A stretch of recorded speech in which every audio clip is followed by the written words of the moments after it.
They said the walls were built for protection, thick enough to hold madness inside.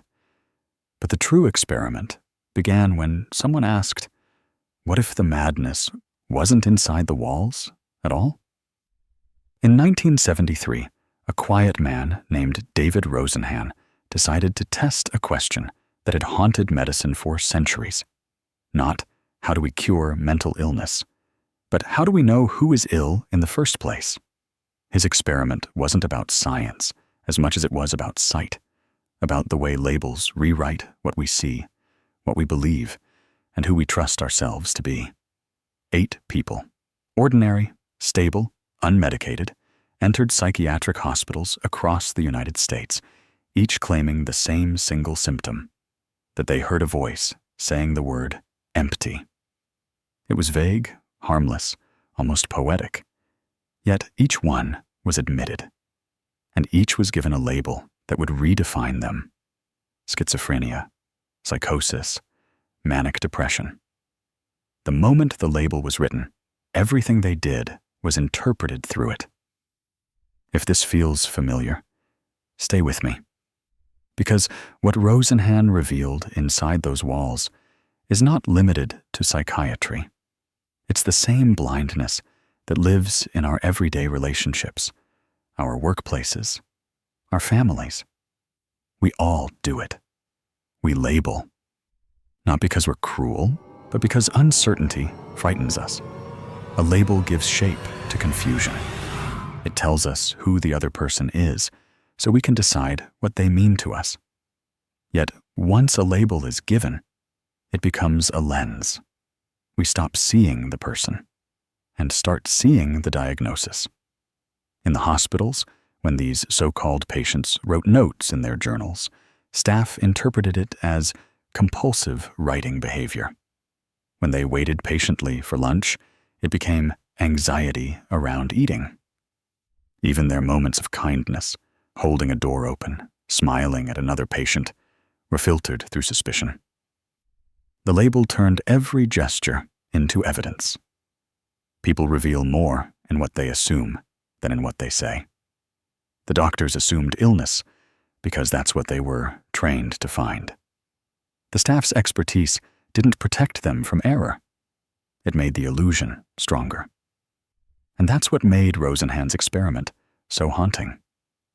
It showed how expertise can sometimes deepen blindness. You've probably felt this in your own life, moments when someone decided who you were before you had a chance to show them. Maybe it was a parent calling you difficult, a teacher calling you lazy, a partner calling you cold. Over time, the words start to feel like mirrors, but they only reflect the fear of the person who named you. The patients in Rosenhan's experiment were told their minds were sick. So they began to wonder, if everyone believes I'm insane, how do I prove otherwise? They discovered that sanity is not something you feel. It's something others grant you. And once it's taken away, even truth can't get it back. The average stay was 19 days. None were detected by staff. But other patients, those society had labeled as truly insane, sometimes whispered, "You're not one of us." Perhaps because the madness they lived with made them sensitive to authenticity, or because they recognized the same quiet desperation to be believed. There's a strange mercy in that. The idea that those deemed broken were the ones who could still see clearly. Rosenhan's study shattered confidence in psychiatric diagnosis, but beneath the data was something even more intimate. It showed how fragile our identities are when filtered through someone else's perception.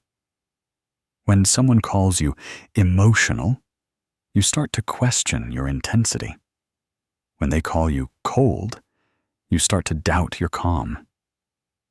Eventually, you begin to act in ways that confirm their label, not because it's true, but because you've been trapped inside their definition of you. That's what happened inside those hospitals. Even when the pseudo-patients behaved normally, every act was seen as proof of illness. It's what psychologists later called confirmation bias. But what it really is the fear of being wrong. We'd rather see through a flawed certainty than face the discomfort of not knowing. Rosenhan's team walked out of those institutions changed, not just because of what they experienced, but because of what they witnessed in themselves. They realized that once you see how perception warps reality, you can never unsee it. The world becomes softer, more haunted, more human. Something in you already knows this, that people don't see who you are. They see what they're ready to see. And maybe, beneath your calm exterior, you've learned to manage the performance of being understandable, to act normal enough to be accepted, to smile so you're not questioned, to agree so you're not dismissed. That's not deception. That's survival in a world that mistakes difference for defect. Inside the hospital, one pseudo-patient tried to convince a nurse he was sane. He asked her, "When will you know I'm better?" She said, "When you start acting normal." But how can you act normal when normality itself is invisible, when it's defined only by what others are comfortable seeing? That question never left Rosenhan. It shouldn't leave us either. Because this isn't just about psychiatry. It's about how humans create cages out of language. Every label is a doorway that closes. Every assumption a room we enter without realizing we've locked it from the inside. And if we're not careful, the world becomes a hospital with no discharge.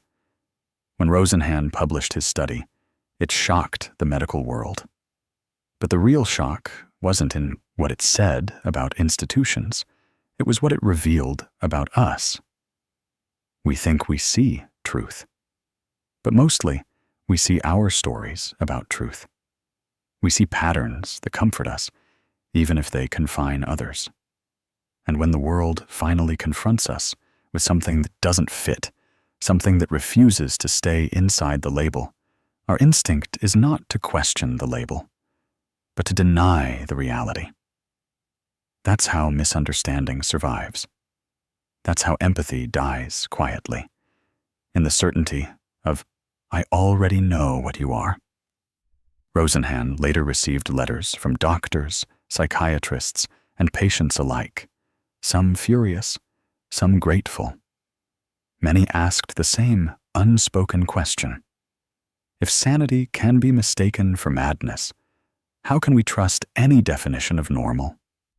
It's a question that echoes in every workplace, every classroom, every family, because we live in a world addicted to diagnosis, not just medical ones, but emotional ones. We call people toxic, narcissistic, broken, when what we really mean is they confuse me, they trigger me, they remind me of something I don't want to feel. It's easier to diagnose than to understand, easier to label than to listen. But the more we do, the less we see. And maybe that's what Rosenhan's real message was, that healing begins not in certainty, but in curiosity. When we stop asking, "What's wrong with them?" and start asking, "What's happening between us?" the walls begin to tremble. And yet, even after his study, the walls remained. Because truth doesn't free people, recognition does. And that is where the real experiment begins. The walls remained because institutions aren't just built from bricks. They're built from fear. Fear of uncertainty, fear of chaos, fear of the unexplainable human mind. The experiment ended, but the impulse to control perception did not. It never does. Every era has its walls. They just change shape. After Rosenhan's paper was published, hospitals panicked. Some invited him to send more fake patients to test their accuracy. They swore they would never be fooled again. Over the next few months, Staff examined hundreds of new admissions, suspicious, alert, determined to prove their competence. They flagged 41 people as potential imposters. Rosenhan smiled quietly. He hadn't sent a single one. That was the second shock, the one that hurt more than the first, because it revealed a truth that psychology had always feared. When we try too hard to be right, we lose the ability to see. The desire for certainty turns every question into accusation.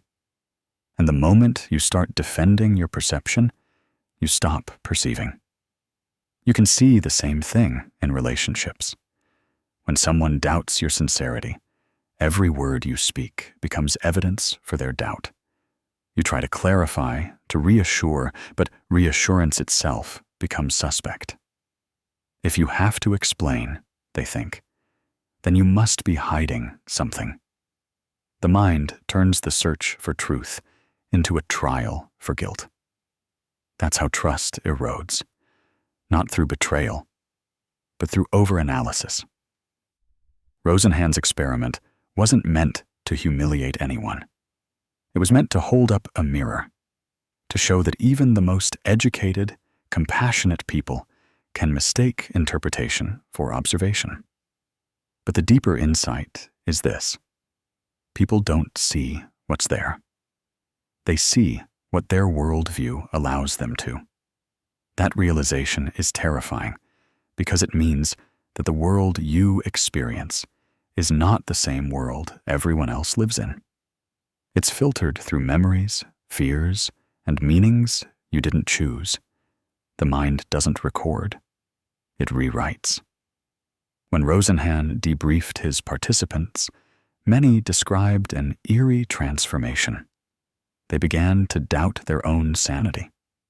Not because they felt different, but because being constantly misunderstood made them question their inner compass. One said, "I began to feel that if I protested, it would only prove their point." That's the loop of invalidation. The quieter you try to correct the misunderstanding, the louder the misunderstanding becomes. You might know this feeling. Being told you're overreacting, or too sensitive, or imagining things. Eventually, you stop defending your truth. You surrender to their version of you, because resistance only deepens disbelief. That is how people disappear while standing right in front of you. Inside the wards, the pseudo-patients noticed something else: the invisibility of compassion. Nurses walked past them dozens of times a day without eye contact. Doctors spoke about them, not to them. Humanity was proceduralized. Empathy became a chart entry. And once empathy becomes optional, cruelty becomes invisible. That's the emotional scar Rosenhan wanted the world to see. When systems prioritize order over connection, people start mistaking detachment for professionalism. But detachment isn't clarity. It's protection. It's what happens when feeling too deeply becomes unbearable. You've probably done this too. Numbed yourself in the name of functioning. Smiled through a meeting. Swallowed an emotion because it didn't feel appropriate. That's not weakness. It's the residue of a culture that confuses composure with strength. One of Rosenhan's subjects wrote later, "The longer I stayed, the more I understood how madness could make sense. When no one believes your reality, you start to live in theirs." That line is the quiet heart of the entire experiment. The moment sanity bends under the weight of disbelief. When someone refuses to see your truth long enough, you begin to forget what truth felt like. You start to edit yourself before speaking. You use smaller words, softer tones, safer thoughts.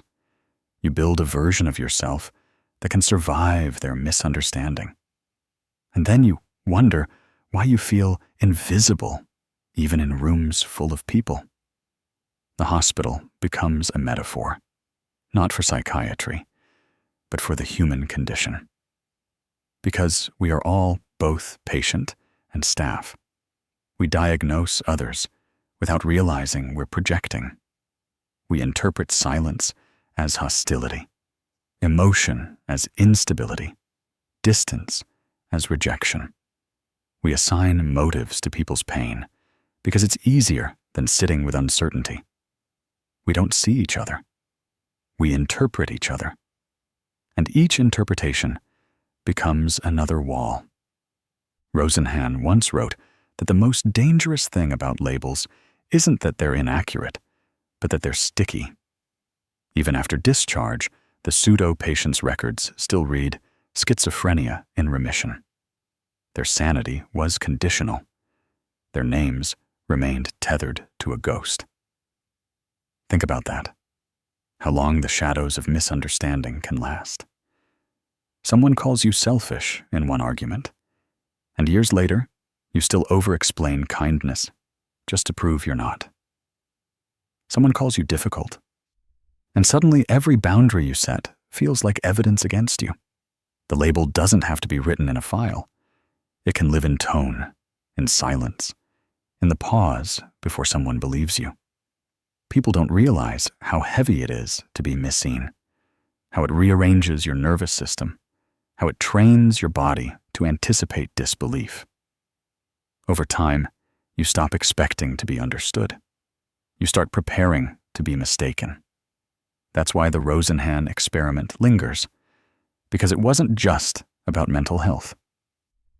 It was about human perception itself, about the way power distorts empathy, about how the need to diagnose can smother the desire to connect.